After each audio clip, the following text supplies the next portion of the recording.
welcome to the Popcorn Junkies. I know some of you Last of Us fans were wondering if we were going to review episode 7 and 8. But we are. It's just busy schedules and all that kind of malarkey. Yes. So, episode 7 and 8. I just want to say before we get into them, it's scoring at the moment a 96% Rotten Tomatoes. As it should. As it should. Lots of people saying it's probably the best series it's been on in a long time. Yeah. And what I like is it's not going for any of the obvious things. It's not just about scary shit. Yeah, it's not just about the zombies. It's about people, it's about relationships. It's about parental relationships, I think, in a weird way, even though he's lost his child.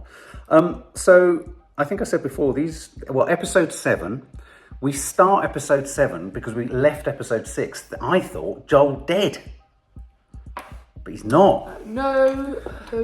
He's approaching death, as they say, but she's essentially kind of nursing him, isn't she? Looking after him. Yeah.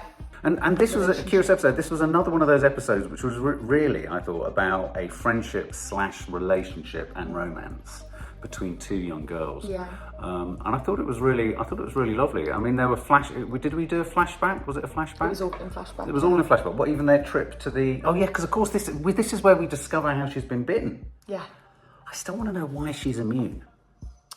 Why do you think she's immune? Do you know why she's immune? Oh, you know. Oh, okay. Maybe it's because she's the mother clicker. No. She's the mother clicker of all clickers. But no, I really liked episode 7. I thought it was, again, they're so good at just introducing a new character and you straight away really liking them and feeling, so connected. Yeah, not wanting them to die.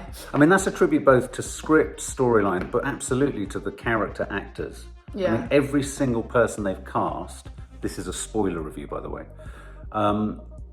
even if they're only in the show for just that show, like Nick Offerman and what have you, or Tess in the first. Impact. Yeah, they have a massive impact. Like all the actors have been really good in the show. Yeah, and when you think back, they reach way beyond just the episode they're in, don't exactly, they? Yeah, they stick with you. Absolutely. But yeah, I thought it was just a really cute episode of the two of them, and I thought, again, Bella Ramsey's acting was so good, and how she was like. She really liked this girl, but didn't know how to quite say it about it. It was just it's a really sweet episode. Obviously, the end of it was a bit upsetting. Yeah. All the cuteness. But they did that very well. They did that very well because they parked the incoming menace. It wasn't like hordes and hordes of zombies, was it? They parked the incoming menace quite early on. Yeah. So you were waiting for quite a long time. So they had that wonderful dramatic fizz, if you like, between the romance and and where's it going to go? And I thought, as you rightly say, Bella Ramsey's the cutaways to her face. Yeah, she played that hesitancy so well, didn't really she? Did. Is this something more? She's been particularly amazing in these last 2 episodes because they've mostly been her because Pedro's been. Yeah, how do you feel about that? In pain. It's okay. It's okay. I mean, I was being reminded of how. I'm going to watch The Mandalorian, episodes 1 and 2, because he's in it, but you rarely see his face. And in this one, we rarely saw his face, which was a bit disappointing. I reckon we're going to see a lot of his face. But that's what I was going to say. It didn't feel disappointing because she really carried both these episodes. Yes. Yeah, she was really good in these 2 episodes. But yeah, I really liked episode 7. It's obviously setting up for something not very nice. But I thought the end, and I really liked what did you think of the shopping mall? I really liked all of that. I was getting Stranger Things vibes.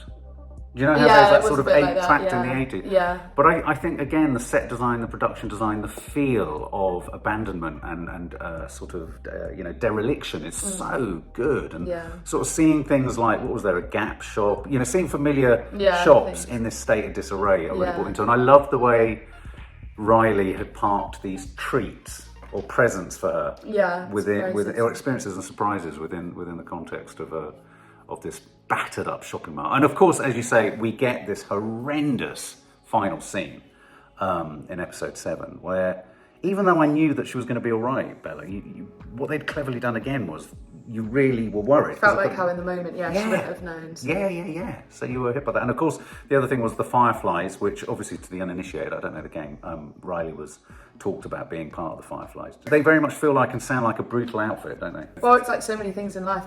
They call themselves freedom fighters, and they are to people who view them as that, but they can also be seen as the terrorists. So. One person's terrorist is another person's freedom fighter. Yeah, exactly. So anyway, so the end of that episode, we see some pretty gruesome shit, and almost more gruesome than the fungal-faced fucker who... That's good, isn't it? Fungal-faced fuckers. Where we see Ellie sewing up his deep wound. Puncture wound. And we're still left thinking, if I didn't know the game, and I do think you know, in a weird way, does it ruin it knowing what happens? Not at all. No, that's interesting to see. Because I mean, I need the comfort blanket of asking at the end of each episode, is Joel all right? So, which kind of ruins the cliffhanger, doesn't it? So final, episode 8. Now, notable about episode 8, as I said before, was this is directed, as is the last one, by Ali Abbasi, who directed a really interesting film. Still haven't seen it, but Nani Diaz, called Holy Spider, which is about a serial killer in Iran. Really worth checking out. Apparently it's so scary. And again, I think every episode has been directed by really well, really tightly, you know, just neat, as I say, neat character direction, as well as parking us in a really believable fictional landscape. But this episode was really quite sinister and horrible, dark, yeah. wasn't it? And again, not because of the monsters. In fact, was there a monster in this one? No, it was just... it there's was just this cult. Yeah, there's no clickers. No clickers at all. I thought there was going to be a zombie deer at one point, but there wasn't. Yeah, same. But she meets this guy who's a preacher, David, and you think he's nice, don't you? Yeah. You think they're reasonable. Well, Really. yeah. But this is what's so good about the show, because like this episode, I know all from the game. I know everything from the game. But even then, I was still falling for all of the things that you would if you hadn't have seen the game. Right. Maybe he's not bad. Like, I knew what he did, but I was watching it. You kind of give in to the... This is the first time I'm seeing this. I thought the actor that played him was really good. He was great, wasn't he? David Fleming. It must be really hard sometimes, I wonder, if you're an actor and you're playing such an unspeakably horrible character. And yet he was unspeakably horrible, but at the same time he did that clever thing, and the script did, where he kind of explained where he was coming from, because we discover they kind of... Yeah, he was quite a calm villain. Yes. I love a calm villain. A calm villain. Like Thanos and even Kang. Is that his name? I haven't seen that yet. Yeah, Kang. You know, Jonathan Majors, calmness in evil is always good. And so they kind of lure her in, don't they, under false pretenses. She thinks they're friendly, they're going to help each other, and they don't. And then they discover that Joel, Pedro Pascal, was involved in the murder of one of their friends. Is that right? They grab Ellie, they take her in, and I thought this was the most horrendous scene in terms of what it was inferring between this guy.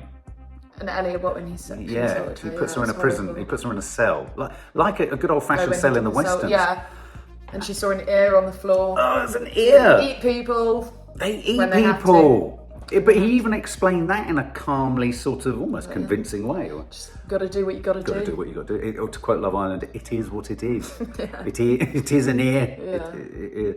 Yeah. Anyway, so yeah, they eat human flesh. And then, if I'm honest, the only thing that I didn't entirely believe, and this is the first time I've hit this, was the skill with which Ellie managed to essentially dispatch with two of them. Yeah, you know, when she was pinned I on. think that just is what happens in the game. Is it? Okay, because I thought, wow, she's gone from, you know, sort of quite a vulnerable young girl to being able to deal with that was just because she overbearing convinced men. that she'd bitten them, though. That's true. That she was That's true. And they were in a state of shock, weren't they? Yeah, that was clever. She used her mark of scars and everything in a very clever way. I like that. And then of course she manages to kind of Joel, because of her textile work. He manages to get back up on his feet and murder a bunch of men. Wow! And there was the torture scene. His interrogation scene. Yeah, everyone was so excited about seeing that bit because they love that part in the game. Do they? Yeah. Wow, his brutalism. Yeah. And that's what's clever again. Joel's He's scary. brutal. One man's terrorism goes back to another man's freedom fighter. And his brutalism, I really like the fact that we care for a guy who can be so violent. I mean, that's not because I like violence, but I think it's clever. Yeah, no, it is. But what happens next? So then, Ellie's kind of freed herself from the two of them, but then, David is like following after her, and then she throws something at him, which then sets fire to the building. Yeah. And he grabs her and then tries to sexually assault her. I think he kind of does, actually. But, and she freaking murders the shit out of him. Well, she murders him many times.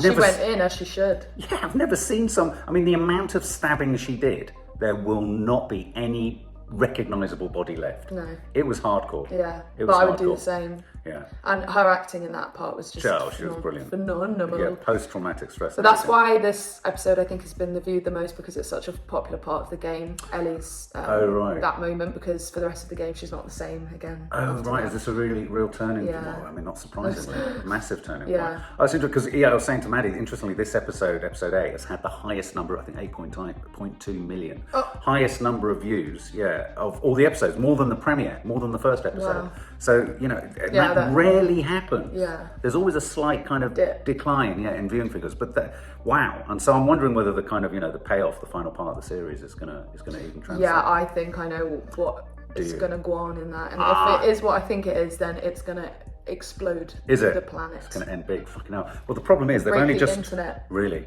Do you remember you said you were the one who called this when we watched the trailer and your mum was watching it and didn't know what the fuck it was all about? Understandably, I mean, neither did I. You said this is going to go big. Yeah. You saw break this. The internet, yeah. You saw, this is. Even this episode, like online, is freaking going. It's crazy. It's like everything I see is of this episode. And what I really like about it, because sometimes I can see Nanny Di, my mother, his grandmother. I know she's after the kind of horror bits. That's what keeps her hooked. Whereas I think the human relationship aspects of all these episodes, make those moments when the monsters come in or the clickers come in that much more powerful. Yeah. It really rips, sort of tears through the fabric of really well-drawn relationships. And so suddenly, you're like, oh my God, they're all really fucking vulnerable. Yeah. And I think that's really clever. And again, what I liked at the end of this episode, Joel and Ellie are neatly kind of brought back together. Called her baby girl. Baby girl. I mean, he looks a bit worse for wear. Yeah, it still looks good to me. There we go. All right, guys. Well, there you go. That's episode 7 and 8. We'll be there for episode 9.